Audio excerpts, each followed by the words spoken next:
Άξιον εστίνος αληθώς, μακαρίζειν σε την Θεοτόκον, την αη μακάριστον και παναμόμητον, και μητέρα του Θεού ημών, την τιμιωτέραν των χερουβίμ και δοξωτέραν, ασυγκρίτως των σεραφείμ, την αδιαφθόρος Θεολόγων τεκούσα, την όντως Θεοτόκον σε μεγαλύνομαι.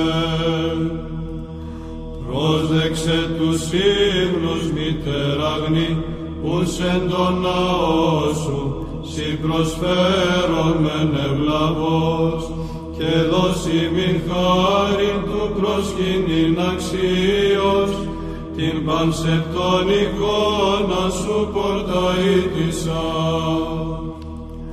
Ή και ξενοτρόπος εις οίκον εν το όριάθο, και δόθιος θησαυρός, τη μονή βύρων αγνή Θεογεννήτων, δύο υμνολογούμεν τασα θαυμάσια.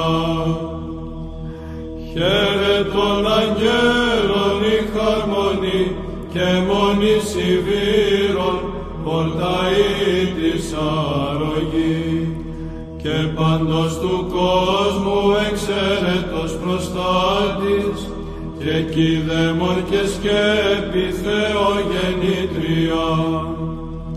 Στείλει Θεοτύπωθος εμφανής της περίμασου, προστασίας εις οίκων, πέλη Θεοτό και Διό απασόαθος, ύμνης και μεγαλύνης σε πορταΐτησα.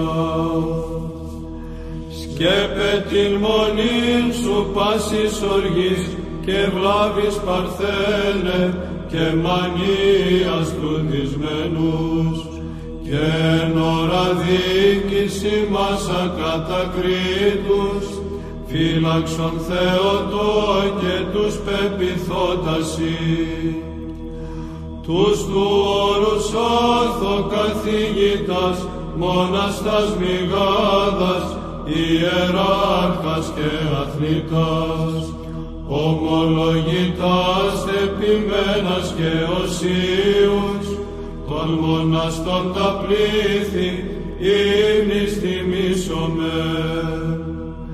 Πάσε των αγγέλων εστρατείε, πρόδρομε Κυρίου, Αποστόλων οι 12, οι Άγιοι πάντες μετά της Θεοτόκου, ποιήσατε πρεσβείαν εις το σωθήνε ημάς.